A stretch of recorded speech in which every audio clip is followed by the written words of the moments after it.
On va vraiment essayer de vous faire vivre le mobile comme accélérateur du changement, non pas de manière praticienne avec des cas, mais on a vraiment voulu rassembler autour de la table une diversité de points de vue qui nous permettrait justement de rentrer dans ces enjeux culturels. Outre Benoît qui va aller s'asseoir, j'appelle donc Marc Renaud, qui est CIO Group chez Transdev.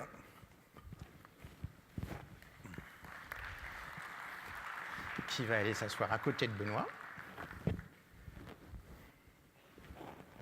J'arrive. Et j'appelle aussi Charles-Henri Bessières-Desors, qui est professeur associé à HEC Paris et senior advisor chez OBA, qui va s'asseoir à droite. Donc vous le voyez, 3 points de vue qui sont vraiment très différents. Le chercheur, le praticien, Benoît qui représente, même s'il n'aime pas beaucoup qu'on le lui rappelle, la voie institutionnelle.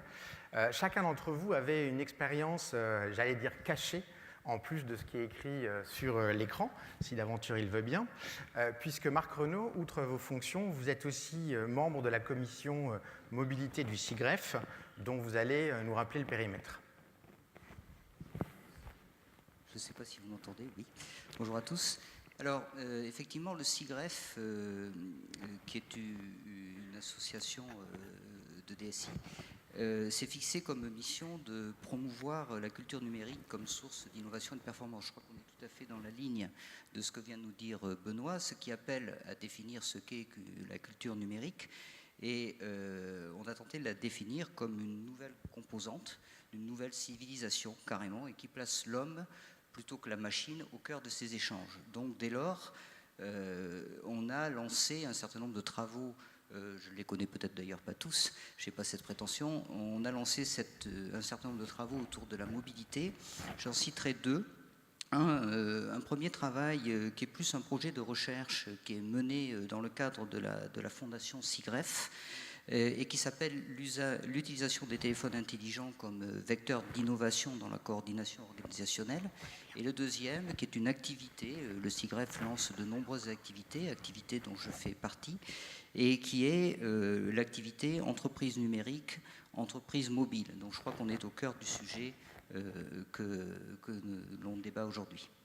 Complètement. Charles-Henri, vous avez été un des pionniers de ce qu'on appelait à l'époque le nomadisme et pas encore la mobilité, puisque vous avez enseigné entre 2003 et 2008 à l'occasion d'une chaire à HEC Paris, une chaire Toshiba, je crois. Oui, bonsoir. Alors, je fais une première remarque. Moi, je suis un prof avant tout de ressources humaines.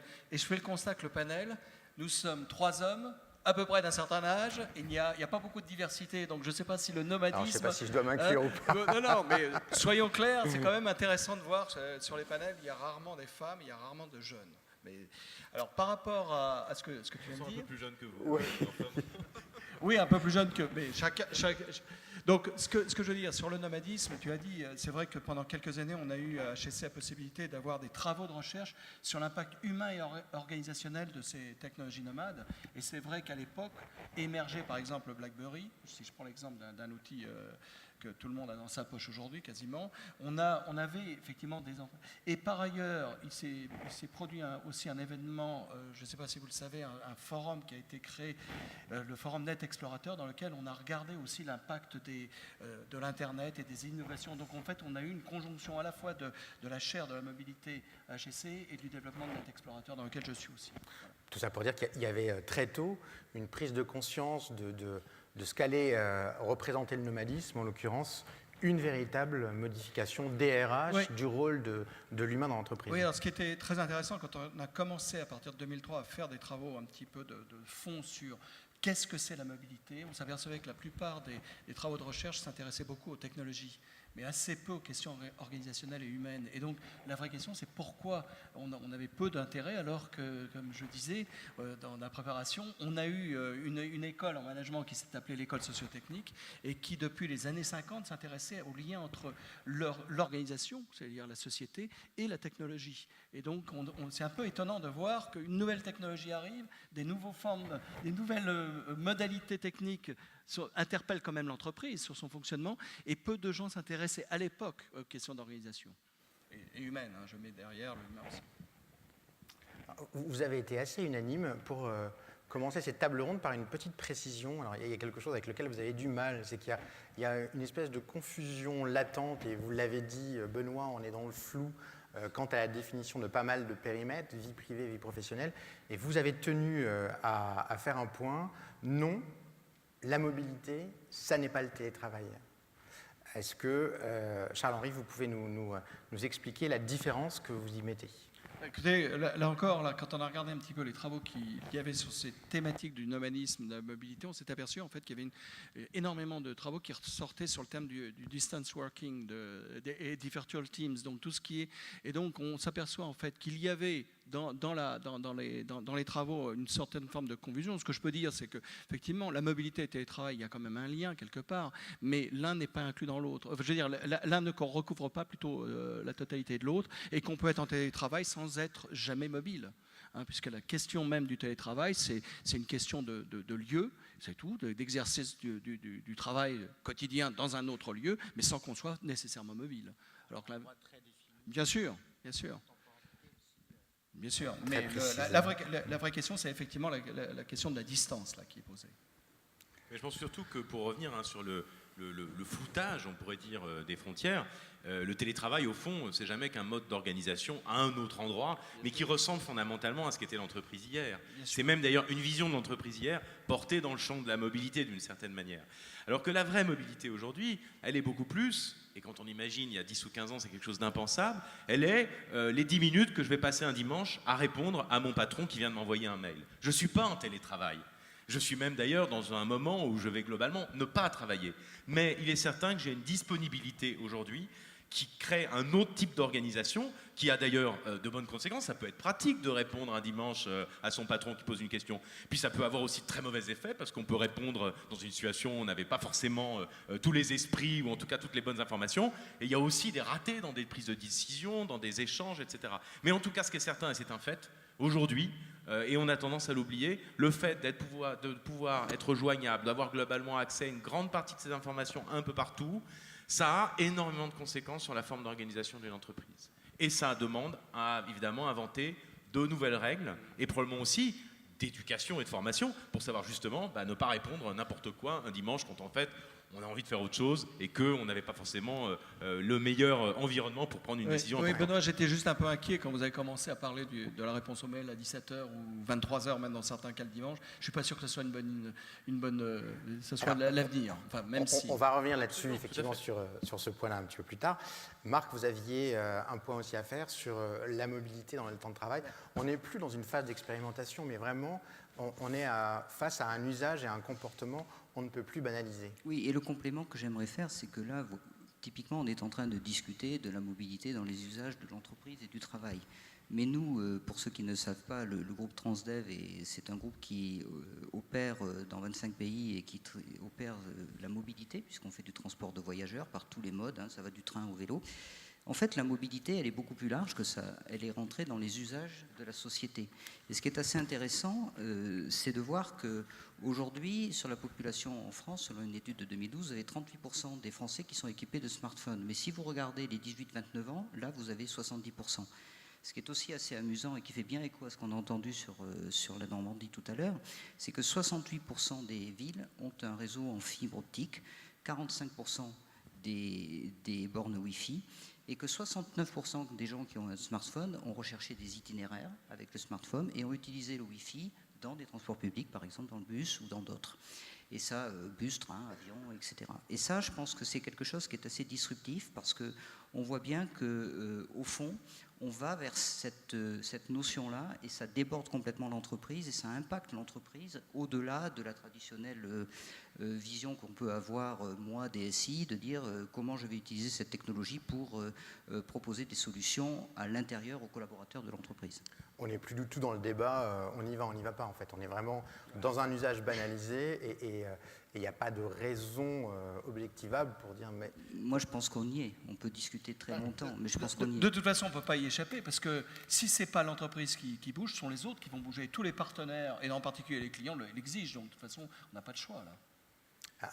Il va être extrêmement difficile demain en fait pour les entreprises pour les grandes notamment d'ailleurs, d'attirer cette génération qui aura été formée et habituée au fond à cette ubiquité, à être capable d'avoir un pied au fond dans le monde professionnel à un moment donné, et en même temps de répondre à un commentaire à un ami sur Facebook. Et à un moment donné, ça pose évidemment des tas de problèmes, de concentration, de dispersion, etc. La génération qui arrive n'a pas que des qualités, même si elle a beaucoup de dextérité dans le maniement de ces outils, mais en même temps, il y a un moment donné où il faut quand même aussi un petit peu en prendre compte et tout simplement savoir comment créer un environnement qui soit capable d'attirer les meilleurs talents de cette génération, parce que de toute façon, c'est devenu un élément de compétitivité important dans une boîte. Aujourd'hui, si on essaie de faire simple, pour résumer la position des entreprises, on est face à un carrefour. Donc, il y a deux choix qui sont possibles. Le premier choix, c'est l'évolution, et le deuxième choix, c'est la protection. Quelle est pour vous l'importance de la mobilité au sein d'une stratégie numérique ? Alors pour moi, le choix est très clair, c'est évolution, et si on pouvait même aller plus loin et devancer, ça serait très bien. Donc je ne crois pas trop à la protection. On a eu un certain nombre de réflexions au SIGREF là-dessus, et je pense que clairement, aujourd'hui, le SIGREF s'est positionné en disant il faut évidemment faire des stratégies sur la mobilité, mais dont on pense qu'elles touchent tout le modèle d'affaires, autour de l'expérience client, de l'organisation des ressources, du travail et des pratiques managériales, mais plus largement qu'elles s'inscrivent dans une stratégie numérique. Et là, j'ai un petit message à passer en tant que DSI, parce que je crois qu'il y a pas mal de DSI dans la salle, et je suis DSI, je sais des difficultés, c'est un message dont on a beaucoup parlé et que je partage très profondément, et dont le SIGREF se fait la pote, c'est ne soyons pas timides, allons-y. Parce qu'aujourd'hui, c'est quand même assez extraordinaire de voir, et j'ai quelques exemples que je nommerai pas, mais déjà, il faut que les entreprises se donnent d'une stratégie numérique, et à qui on pense en dernier, paradoxalement, c'est presque le DSI. Or, nous avons une valeur là-dedans. Nous avons une valeur ajoutée. Nous devons sortir de cette vision un petit peu technologique qui est un peu trop stricte, et dépasser justement cette frontière-là. Je sais que ça n'est pas facile, je sais que c'est plus facile à dire qu'à faire. À qui on pense alors ? Est-ce qu'on pense à la DRH par exemple ? Typiquement, les DRH, c'est une bonne question, mais dans un projet que nous sommes en train de mener au sein du groupe, il faut aller les chercher parce qu'ils ne sont pas naturellement impliqués dedans, et je ne suis pas sûr que dans les entreprises, très naturellement, les DRH soient mobilisés autour de ce genre de choses. C'est assez dispersé aujourd'hui, il faut bien le dire.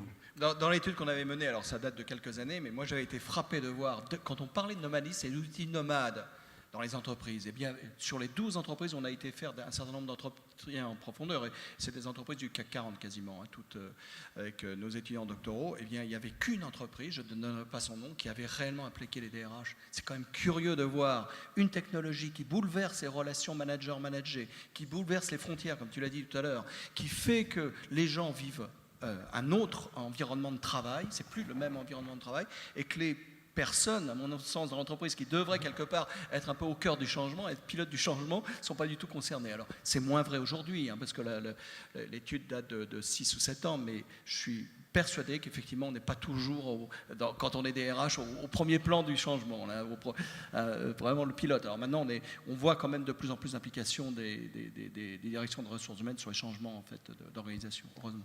Benoît, l'actualité vient nous rappeler aussi que de toute façon, vouloir une protection, c'est la vieille course entre l'obus et la cuirasse, vouloir une protection, à un moment donné, c'est un combat qui peut paraître utile, mais est-ce qu'on a une chance de le gagner ?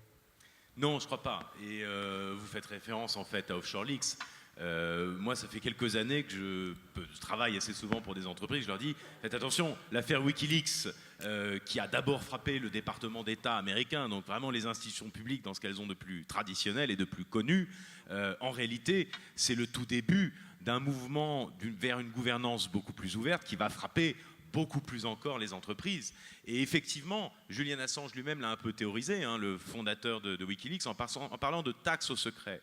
C'est-à-dire qu'il explique, et tout DSI, tout manager comprend bien ça dans une entreprise, que la taxe au secret qui frapperait une entreprise qui voudrait vraiment mettre toutes les barrières de son côté pour sanctuariser un certain nombre de ces informations, en réalité a comme conséquence de gripper son fonctionnement. Et aujourd'hui, je pense que la valeur d'une entreprise est beaucoup plus dans son agilité, dans sa capacité à s'adapter, dans sa vitesse de réactivité. Et il est évident que si on veut absolument mettre des frontières et des barrières pour protéger une information qui en plus va avoir avec le temps de moins en moins de valeur, c'est-à-dire qu'en réalité, l'information se périme extrêmement vite aujourd'hui, eh bien je pense que là, on a un choix à faire. C'est vrai qu'il y a un basculement et qu'on va aller beaucoup plus, au fond, vers des entreprises qui vont être beaucoup plus poreuses et que, au contraire, ça fait partie de sa valeur ajoutée demain. Mais, évidemment, ça a des conséquences très bouleversantes pour les entreprises. Et d'ailleurs, c'est assez amusant parce que on voit, moi je pense que effectivement l'entreprise devient poreuse et le mobile en particulier, il met à mal beaucoup de choses. Il met à mal les organisations quelque part hiérarchiques parce que la hiérarchie, au fond, j'en fais partie, c'est un prix à payer aussi. Hein, et on peut se poser des questions. Et on passe d'un mode d'organisation strictement hiérarchique, on est passé au matriciel, mais maintenant on est beaucoup plus dans une organisation réseau où on va avoir des cellules de plus en plus petites, hyper connectées.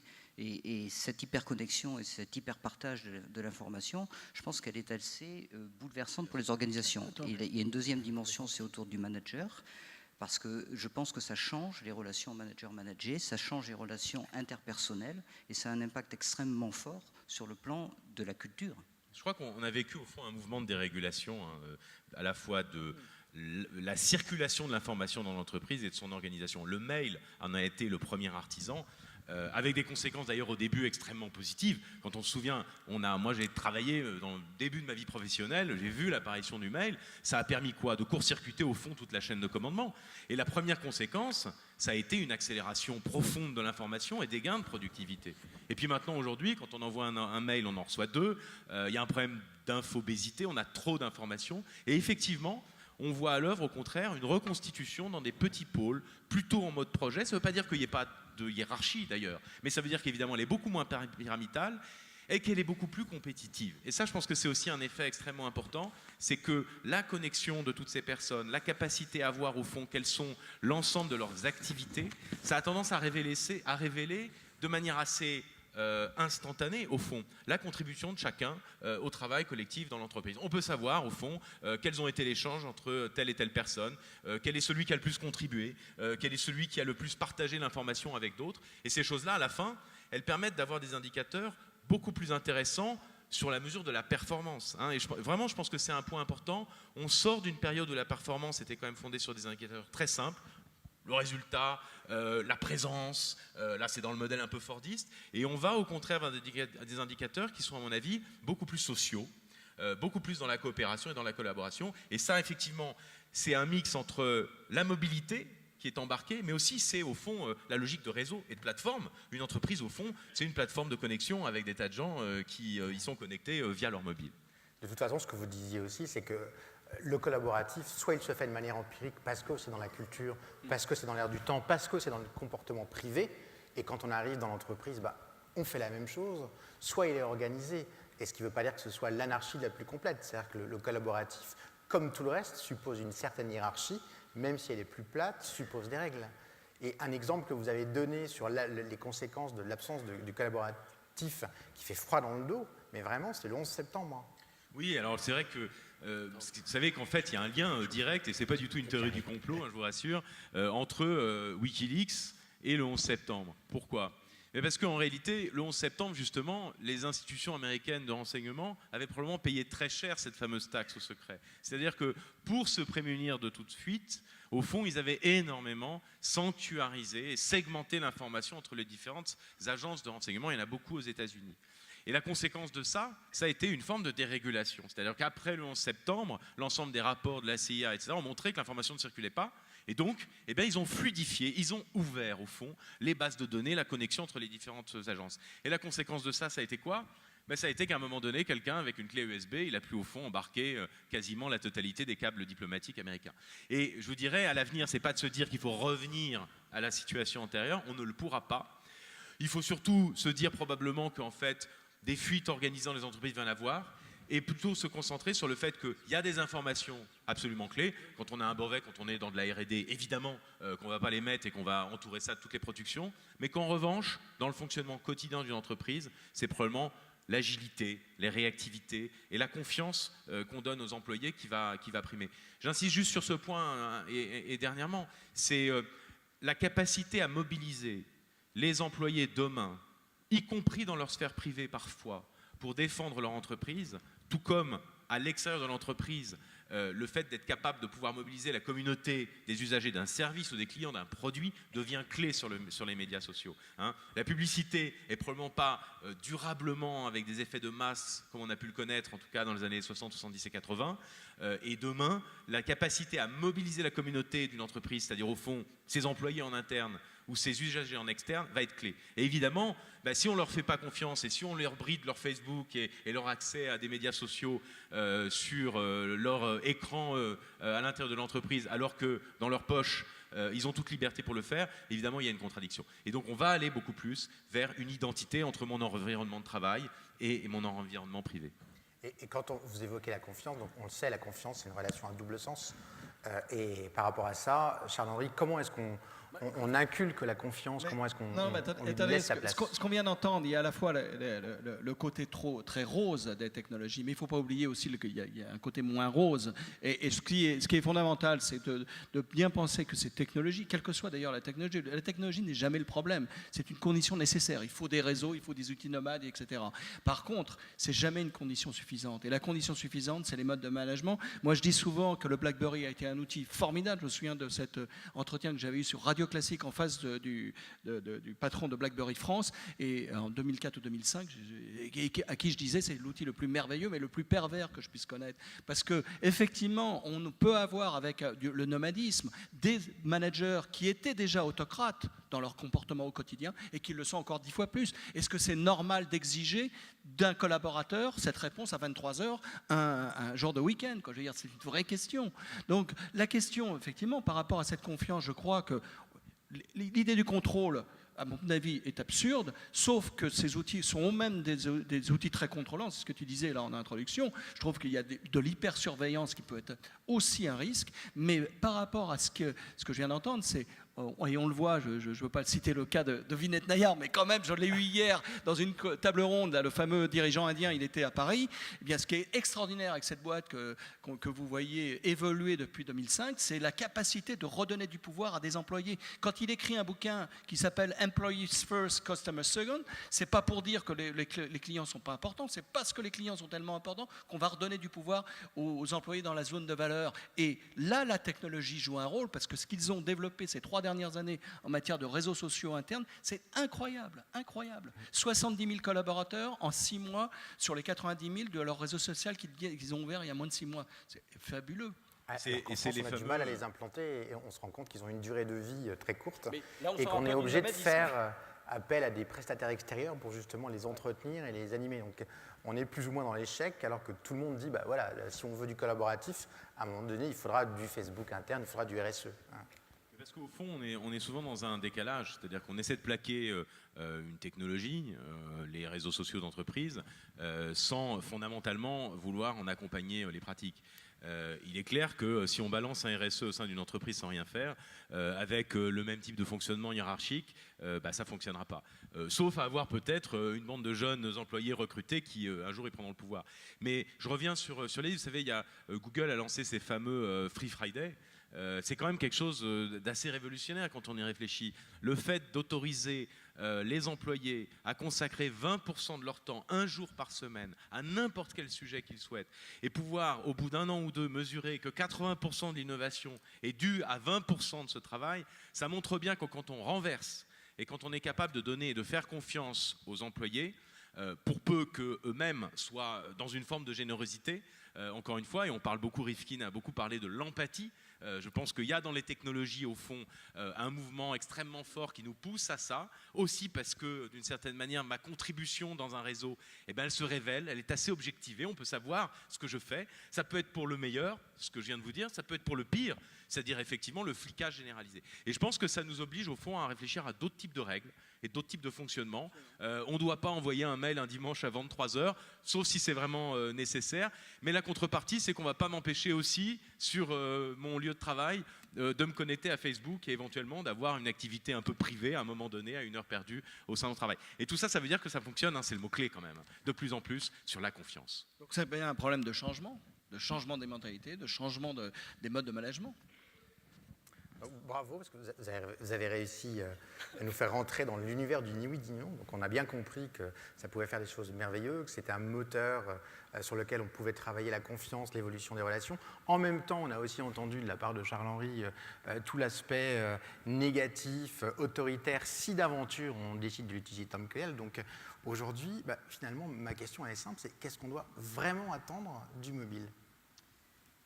Aujourd'hui, quand on regarde du côté de l'entreprise, moi je citerai deux choses. D'abord, une étude que j'ai trouvée assez intéressante, qui est sortie il n'y a pas très longtemps, de Marques International, qui dit que les axes, au fond, de développement du mobile sont la productivité, essentiellement d'ailleurs dans les populations commerciales. Une notion qui me paraît extrêmement intéressante, c'est l'accès ubiquitaire à l'information, parce qu'aujourd'hui, la seule chose qu'on connaissait qui avait donc d'ubiquité, c'est le réseau. Le réseau est partout et à plusieurs endroits en même temps.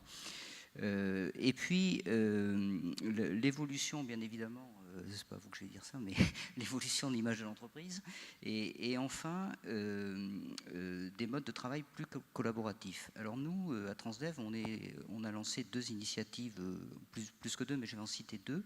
Il y en a une qui est assez traditionnelle, qui en fait, c'est une place de travail collaboratif, mais c'est un bureau mobile en réalité, qui se veut rassembler avec des solutions très classiques qu'on trouve dans le nuage aujourd'hui, que vous trouvez chez Google, que vous trouvez chez Microsoft et plein d'autres, mais qui vise à finalement intégrer dans une seule et même plateforme de l'accès à l'information plutôt top-down avec un intranet qui permet de donner des moyens de communication très divers comme le mail, le chat, la vidéo, qui permet de faire du stockage de ces données en ligne, donc on retrouve l'ubiquité de l'information, et qui permet enfin, vous l'avez dit François, c'est de lancer un réseau social d'entreprise, travail sur lequel nous sommes actuellement en cours de réflexion, parce que on oscille entre je le lance mais je veux le contrôler, qui est la première chose qui m'a été dite, et une autre option qui consiste à dire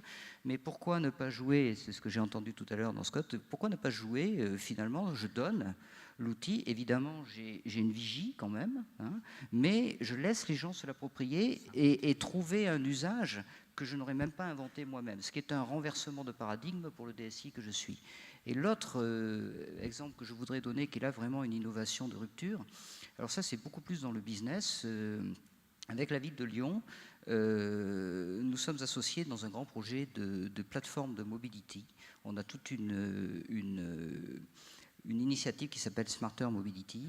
Et cette plateforme qui ne comprend pas que nous, il y a beaucoup de partenaires privés qui travaillent avec la ville de Lyon, elle vise à donner finalement la possibilité à tous les habitants d'avoir une plateforme de mobilité intelligente. Et nous allons fournir à la fin de l'année, donc ce n'est pas non plus de la science-fiction, nous allons fournir un navigateur intelligent qui sera une première, puisque en fait ce ne sera pas un simple calculateur d'itinéraire comme il y en a tant, ce sera un calculateur d'itinéraire sur des smartphones évidemment, donc dans une situation de mobilité, qui intégrera des multimodes qui vont du vélo, la voiture, le train, enfin le métro. Je ne suis pas sûr qu'il y ait un métro à Lyon d'ailleurs, donc je vais dire des bêtises ici. Et un tram, mais pas un métro. Et qui... Il y a un Lyon, il y a un métro. Pardon, un brouhaha qui nous ferait plutôt penser qu'il y a un Merci à la métro, salle. Et en fait, surtout, la grande différence, c'est que c'est une vision temps réel avec une prédiction à 1 heure. Et ça, c'est extrêmement difficile à faire parce que ça prend en compte des données totalement exogènes au transport, comme par exemple la météo. Tout le monde sait à Paris, quand il pleut, on va moins vite. Et ce sont vraiment deux exemples, l'un, je pense, un peu plus traditionnel. Il est traditionnel dans sa solution technologique, il ne l'est pas du tout dans ses usages, et c'est difficile à prévoir.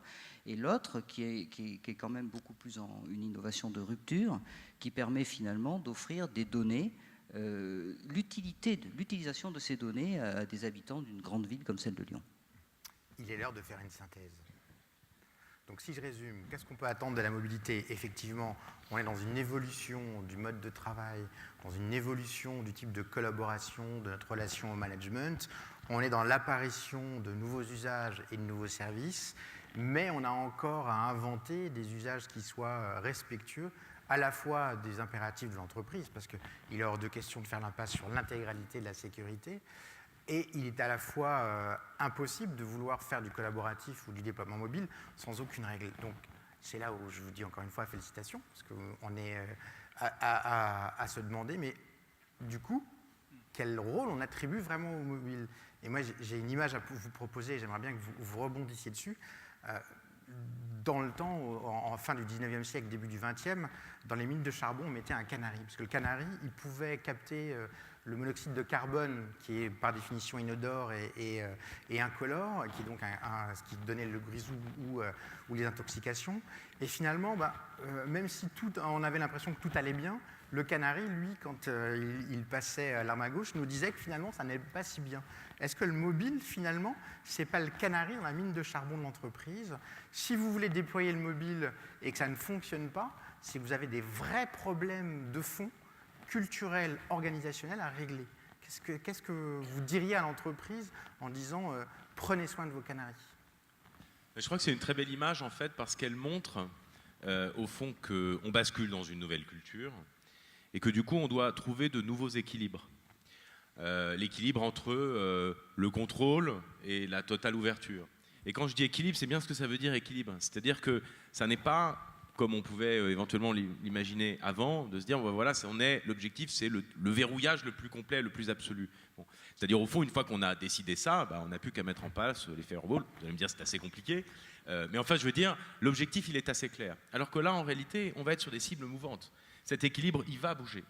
Ça n'est pas maintenant qu'on peut dire de manière définitive et déterminée là où on doit placer le curseur entre cette ouverture et ce contrôle. Et je vous dirais, c'est exactement la même chose sur la responsabilité qu'on doit avoir sur la séparation entre la vie privée et la vie professionnelle, entre le temps privé et le temps professionnel. On va être beaucoup moins sur des frontières très étanches et très précises. Pour autant, on a besoin de ces frontières. Elles sont nécessaires à l'équilibre de la vie. Et ça veut dire quoi? Ça veut dire qu'on doit savoir et trouver l'endroit où on place le curseur. Et un peu comme, je dirais, votre canari dans la mine, le déploiement du mobile, parce que c'est probablement la forme extrême, au fond, de ce mouvement, la manière dont c'est ou non bien vécu et déployé au sein de l'entreprise, c'est sûrement un indicateur de est-ce qu'on a trouvé le bon équilibre entre l'ouverture et la fermeture, entre les frontières entre le privé et le public, entre les temporalités, encore une fois, d'ordre privé et d'ordre professionnel. Je pense que c'est ça pour moi la clé. On rentre dans une nouvelle culture, il faut retrouver ces équilibres et en plus, il va falloir les réinventer en permanence parce que l'équilibre qu'on va trouver aujourd'hui, c'est vraiment pas celui de dans 2 ans, dans 5 ans, dans 10 ans.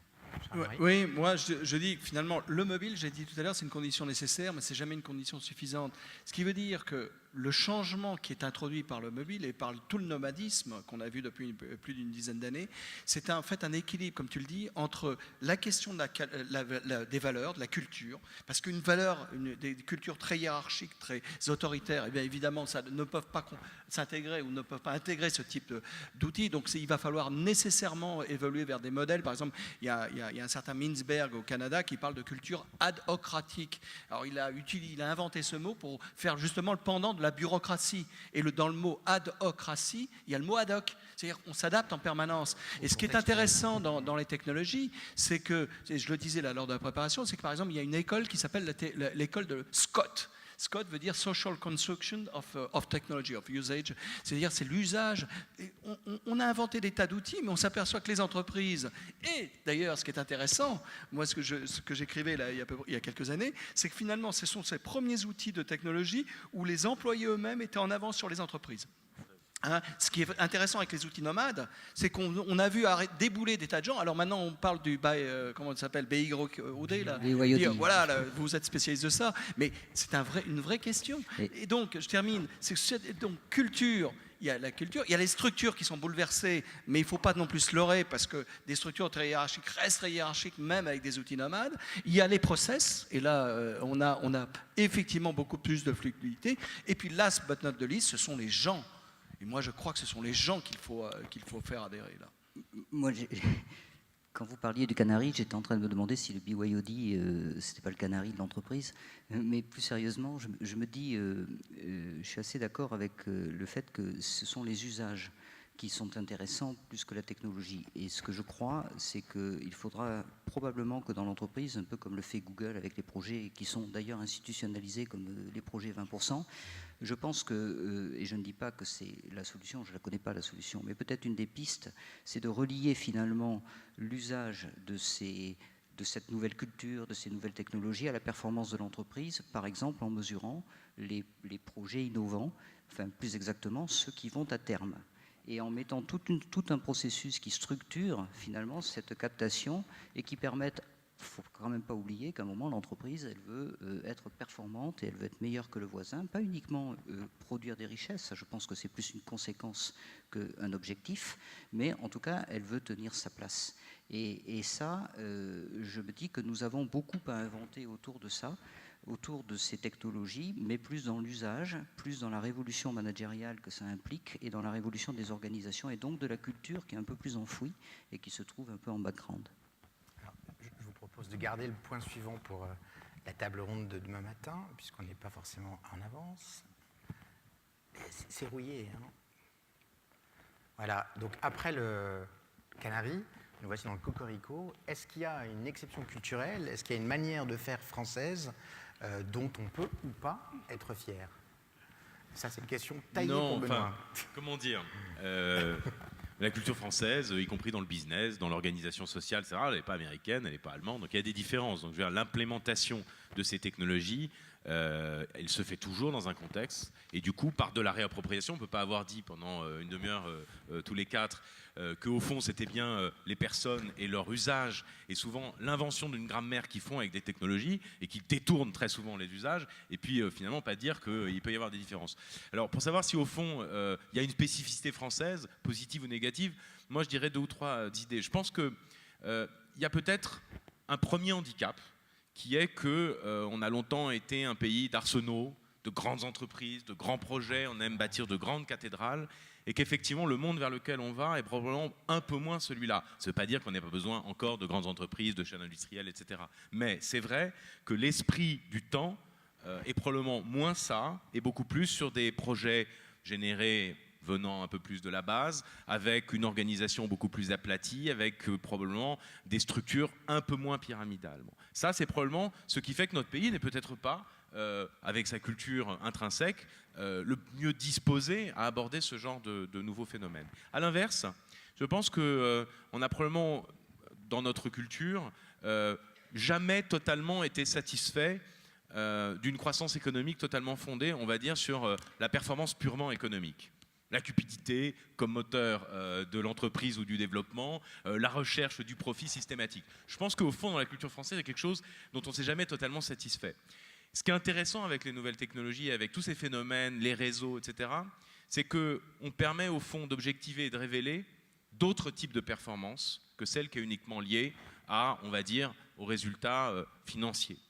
Et ça, je pense que c'est quelque chose dans lequel, en fait, notre pays va probablement beaucoup plus se retrouver parce que mobiliser, et quand on est un DRH dans une entreprise, et qu'on se rend compte qu'on a des moyens de pouvoir objectiver, mesurer, encourager l'investissement et la générosité d'un employé dans son entreprise, autrement simplement que par sa pure performance comptable, et ça, les technologies le déploient de manière absolument incroyable aujourd'hui. Hein. Ce qui fait mon investissement et ma réputation dans un réseau, ça va beaucoup être plus ma capacité à collaborer, à jouer collectif et non pas à jouer individualiste.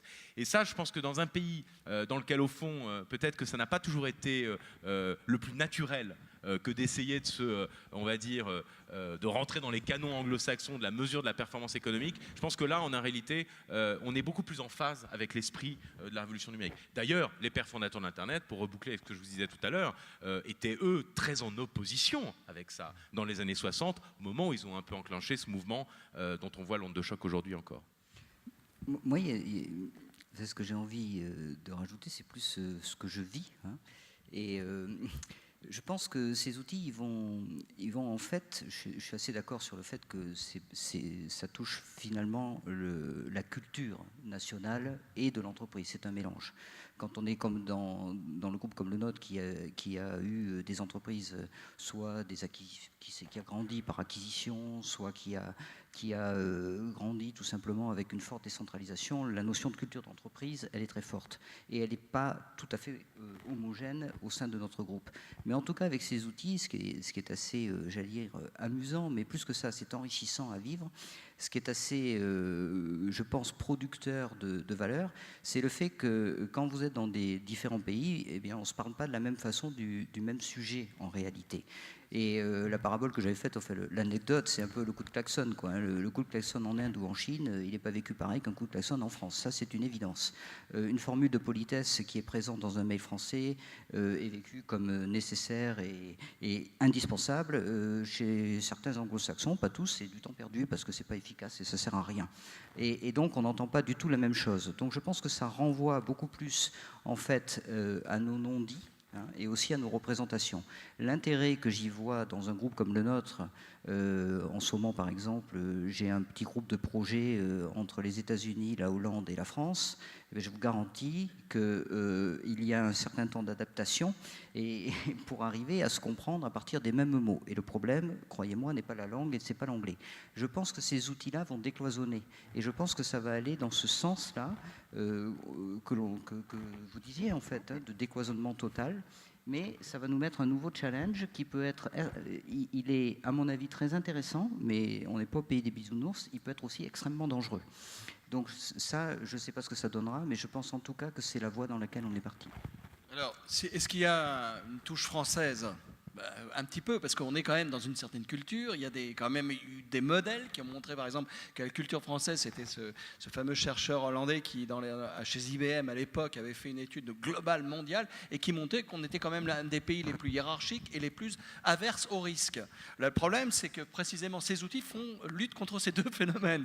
Alors, je pense qu'on va se retrouver, évidemment, nécessairement, surtout avec des générations qui sont celles qu'on se connaît, qui ne sont pas à cette table d'ailleurs, eh bien, on se retrouve avec sans doute des évolutions assez marquées. Maintenant, il faut être prudent parce que les entreprises qui interdisent Facebook, etc., alors je ne sais pas si les statistiques européennes le montrent, est-ce que la France était le pays qui interdit le plus Facebook dans les entreprises? C'est intéressant, ce serait intéressant de le savoir. Si c'est le cas, ça veut dire qu'on reste quand même marqué parce que disait Hofstede il y a plus de 25 ans, tu vois ce que je veux dire?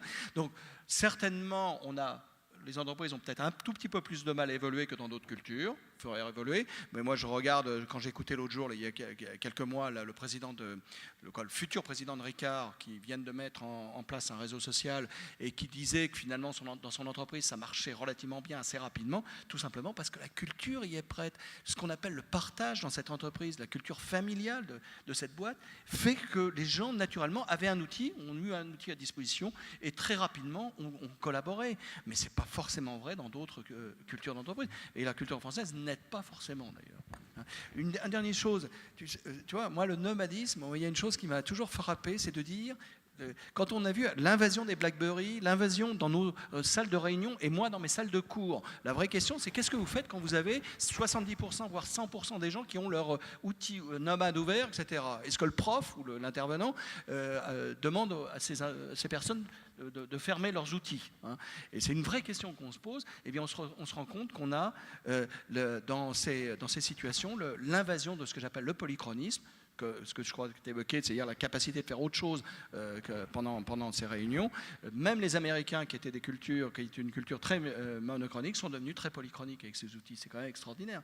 Mais pour un intervenant comme nous, là, qui intervenons souvent et qui ont tous ces outils nomades devant nous, c'est une vraie question. Est-ce qu'il faut interdire? Est-ce qu'il faut avoir le brouilleur 3G, par exemple? Juste un tout petit mot. Je pense qu'effectivement, l'effet...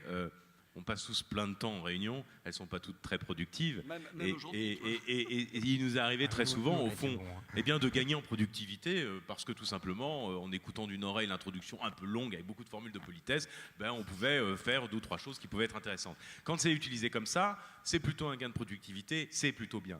En même temps, si tout le monde finit par faire ça, les réunions finissent par doubler dans leur temps et la concentration s'y effondre. Et donc on arrive en fait à des situations complètement caricaturales où l'effet qu'on voulait obtenir en ayant de la mobilité avec soi dans un environnement a l'effet à terme exactement inverse. Et du coup la conclusion de ça, c'est pas de se dire on va l'interdire, c'est tout simplement qu'à un moment donné on en vient à se dire mais en fait une réunion ça s'organise, il faut que ce soit court, il faut qu'il y ait un ordre du jour et il faut que ce soit hyper intéressant.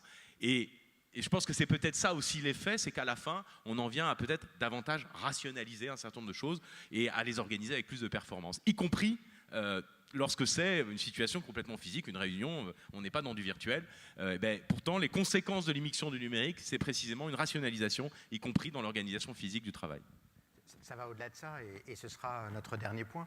Effectivement, le fait d'avoir cette capacité-là à faire autre chose, à se disperser, nous impose, pour atteindre notre objectif, justement, d'avoir une autre culture de l'objectif. C'est-à-dire qu'au lieu de faire une réunion parce que, on fait une réunion pour quelque chose.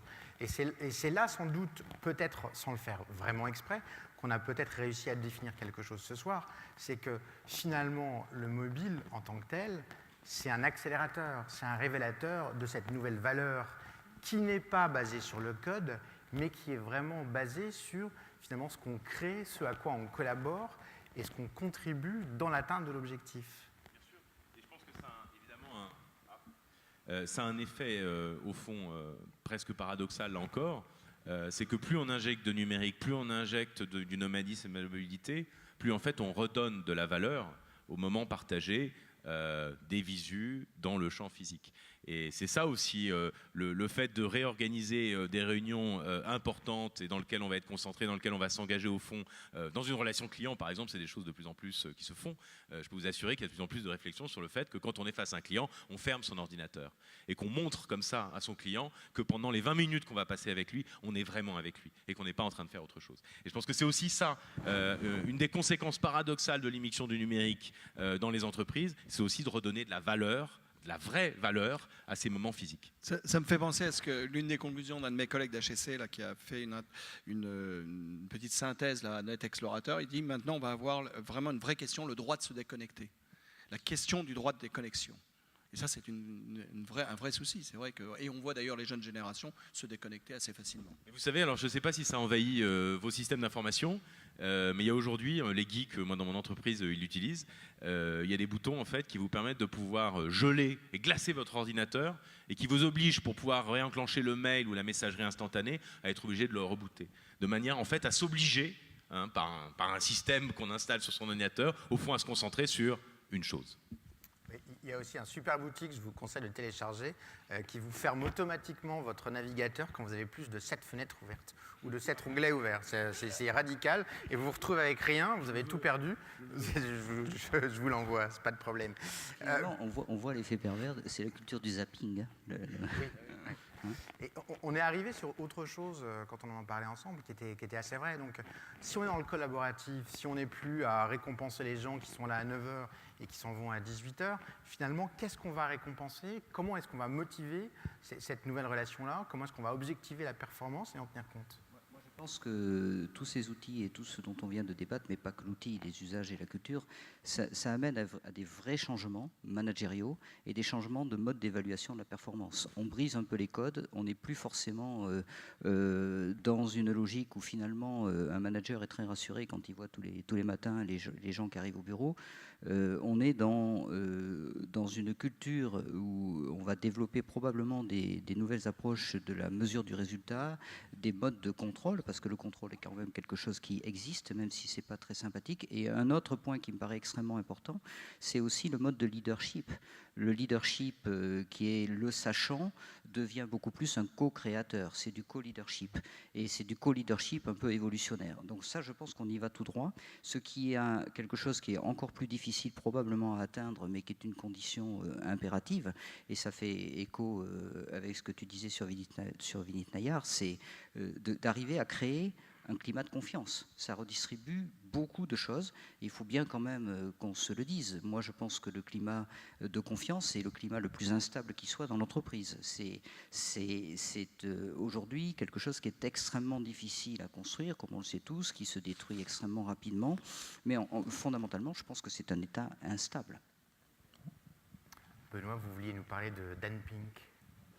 Oui, parce que Dan Pink, alors je ne sais pas si vous le connaissez, mais c'est un avocat qui a travaillé avec Clinton et qui a fait une très très belle conférence TED que je vous invite à aller voir, et où en fait il reprend une étude psychologique qui a été faite aux États-Unis et qui montrait que précisément la carotte ou le bâton, c'est-à-dire au fond la sanction ou la récompense, était effectivement un facteur de performance et d'amélioration au fond des performances d'une entreprise lorsqu'il s'agissait de demander à un employé d'exécuter des tâches sommaires et répétitives. En gros, dans la chaîne industrielle, effectivement, c'était des modes d'organisation et de fonctionnement qui étaient performants. Mais qu'en revanche, et vous verrez le test, je vous invite à aller le voir, conférence TED, Dan Pink, vous tapez ça dans les moteurs de recherche, mais en revanche, lorsque l'on met en situation les mêmes personnes d'une demande de plus d'autonomie et de créativité, le fait de les motiver par une sanction ou une récompense va tout simplement en fait leur faire s'effondrer leur capacité de créativité. C'est quelque chose de très étonnant.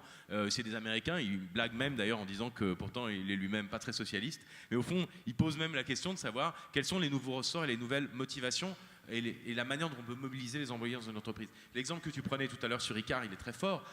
Pourquoi, au fond, dans une entreprise qui est restée assez familiale et dans laquelle, au fond, il y a probablement une empathie assez naturelle des employés, quand on met un réseau social au milieu, ça fonctionne mieux. En fait, c'est assez évident. Et je pense qu'on va vers ça.